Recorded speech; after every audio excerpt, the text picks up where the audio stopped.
अस्सलाम वालेकुम स्टूडेंट्स। इस स्पेसिफिक वीडियो में हम price to earnings ratio model को डिस्कस करेंगे। Price to earnings ratio model जो है वो आपके बिजनेस वैल्यूएशन के चैप्टर में भी काम आएगा और मर्जर्स एंड एक्विजिशंस के एरिया में भी काम आ सकता है। प्राइस टू अर्निंग्स मॉडल जो है इसके ज़रिए हम कंपनी के किसी भी एक शेयर की या ओवरऑल टोटल कंपनी की जो मार्केट वैल्यू है वो कैलकुलेट करते हैं। मार्केट वैल्यू कैलकुलेट करने के बहुत सारे मॉडल्स हैं, उसमें से एक मॉडल जिसको हम पीई रेशियो मॉडल कहते हैं उसको यहाँ पर हम डिस्कस कर रहे हैं।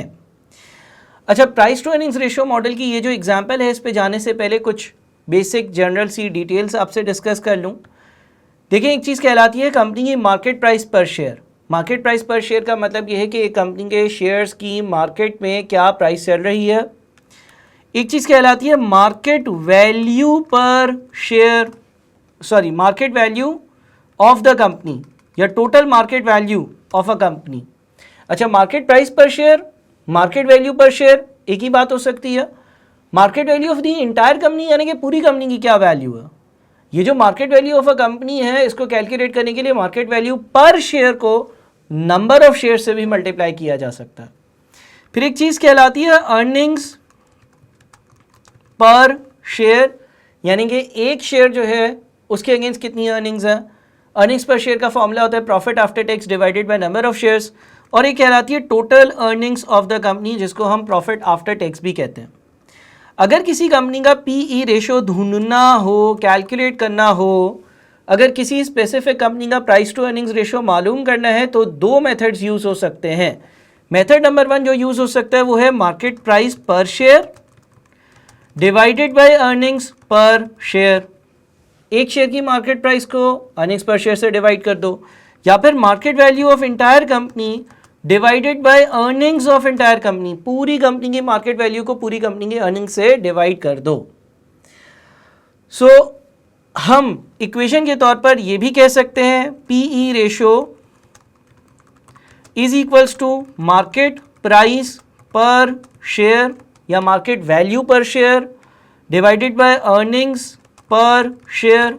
तो अब ये जो अर्निंग्स पर शेयर डिनोमिनेटर में आ रहा है ये लेफ्ट साइड पर जाकर पी रेशो से मल्टीप्लाई होगा, तो इसको हम यूं भी लिख सकते हैं PE ratio multiplied by earnings per share is equals to market price per share या मार्केट वैल्यू पर शेयर। हम ये भी कह सकते हैं कि P ratio is equals to total market value of entire company divided by profit after tax of entire company. So हम ऐसा भी कह सकते हैं कि जो टोटल इस फॉर्मूले से total market value is equals to price earnings ratio multiplied by profit after tax.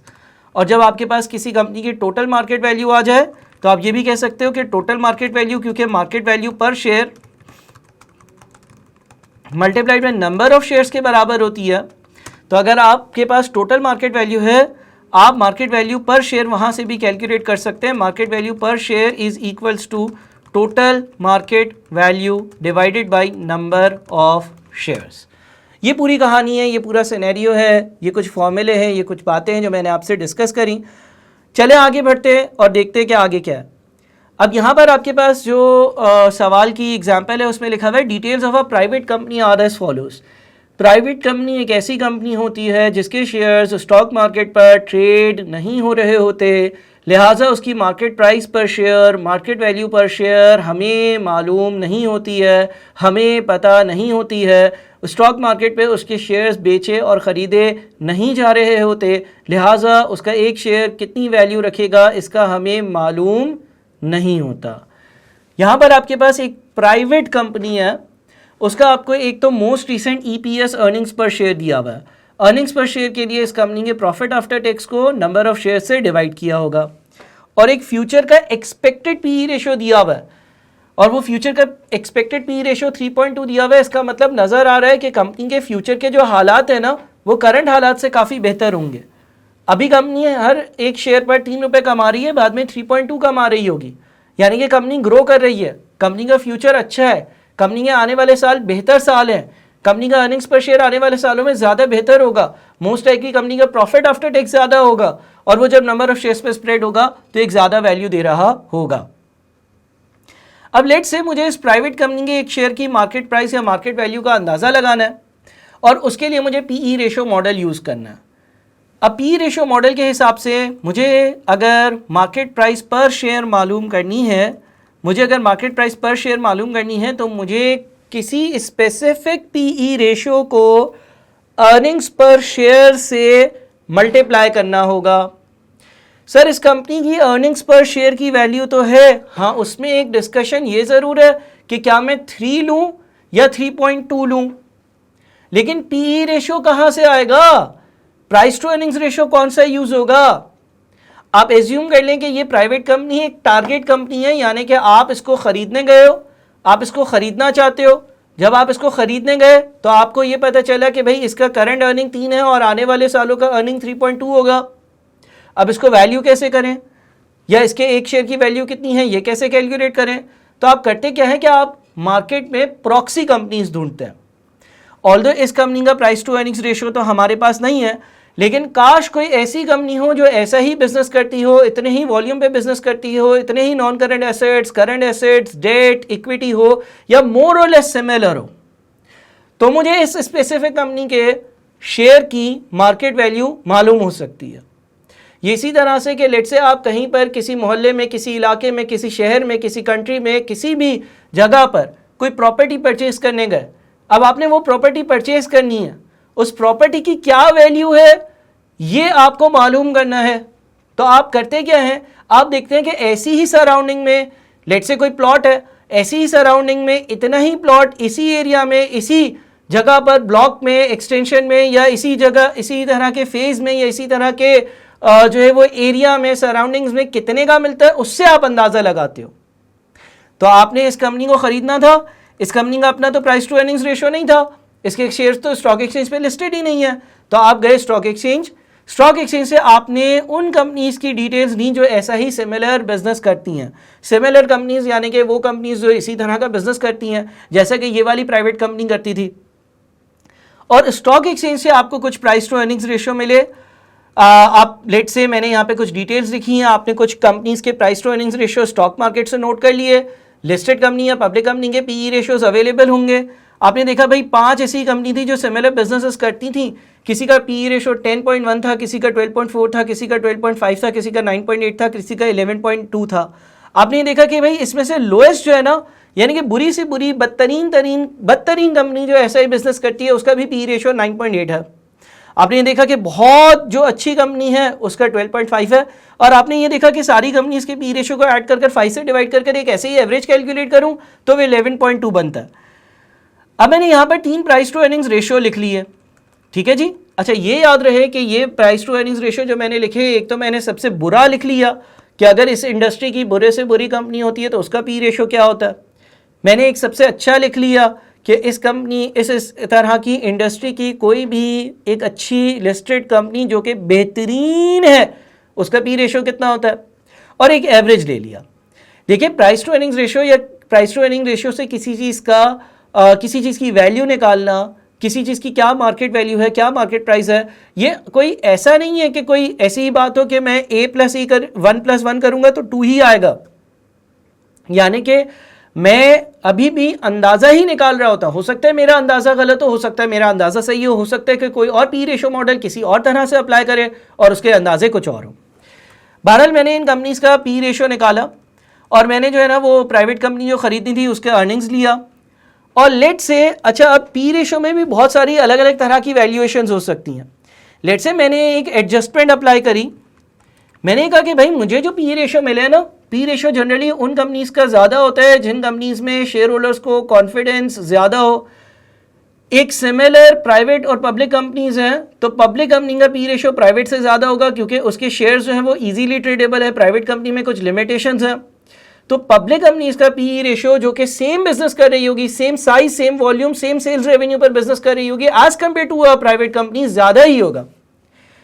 Late से मैंने अपना एक दिमाग लगाया, मैंने पास की अपनी फाइल्स देखी, एक्सपीरियंस देखा, मैंने कहा कि यार मेरे हिसाब से मुझे जो है ना इस चीज़ की एडजस्टमेंट करनी चाहिए कि ये जो पी रेशो आ रहा है ना ये तो एक पब्लिक लिस्टेड कंपनी का है, क्योंकि जिस कंपनी को मैं ख़रीदने जा रहा हूँ वो एक प्राइवेट कंपनी है वो एक पब्लिक कंपनी नहीं है, वो कंपैरेटिवली छोटी कंपनी है, तो ये पीई रेशियोज वैलिड नहीं है। इसको मुझे 2/3, इसका 2/3 लेना चाहिए, इसको 33.33% से रिड्यूस करना चाहिए।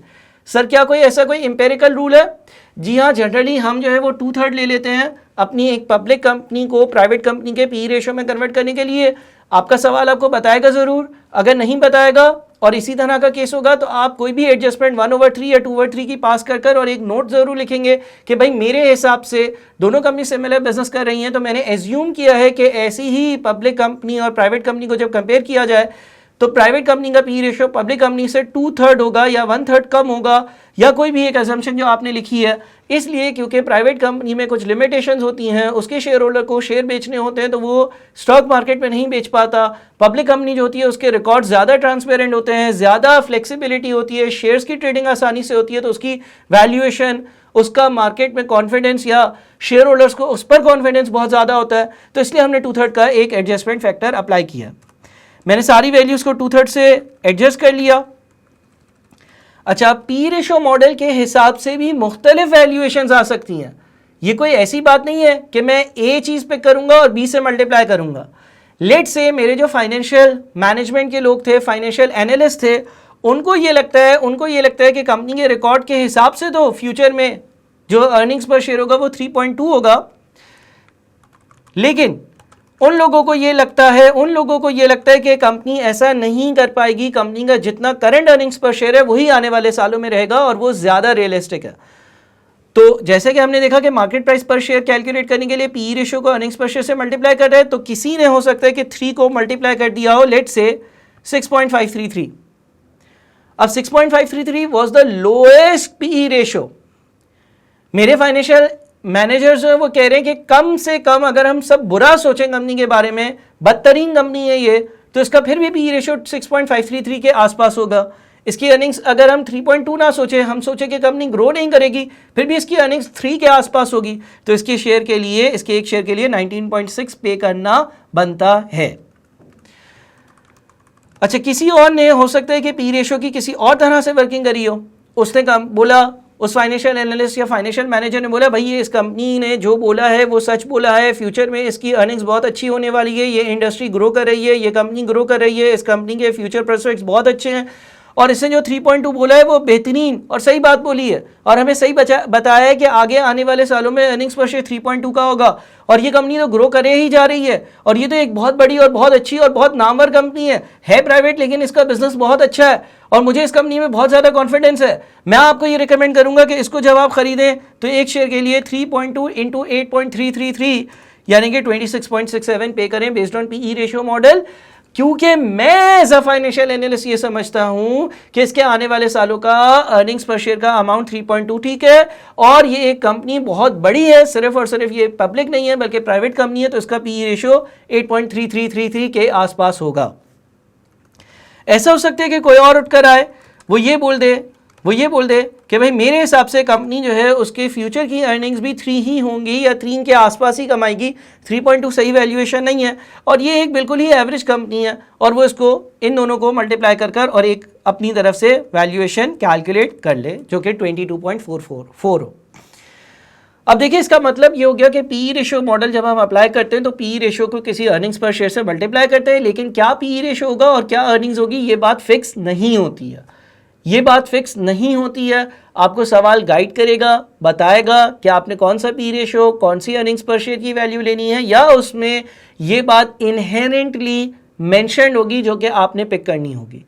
बट यहाँ पर मेरा मकसद जो था वो ये था कि पी रेशियो की एक बेसिक्स एग्जाम्पल कर दूं, और यहाँ से आपको ये पता चला कि more than one results can be obtained from a same model at the same time for a same company. आपके एक फाइनेंशियल मैनेजर कह रहा है कि 19.6 एक शेयर के लिए पे करना, दूसरा बोल रहा है 26.67 और तीसरा बोल रहा है 22.4। उम्मीद है कि कुछ बात क्लियर हुई होगी। अपना बहुत ख्याल रखिएगा। Thank you so much. अल्लाह हाफिज़।